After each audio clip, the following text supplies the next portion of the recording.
President Trump got his wall, it's called Title 42. We have seen many families that are stranded on the Mexican side of the border who see no hope of being allowed to enter the U.S., and so they're sending their children by themselves across the border.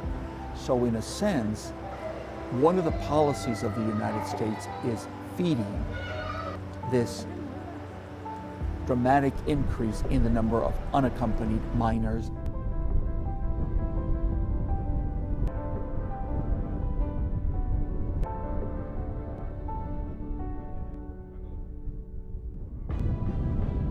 I think we can eminently handle this if the planning goes in.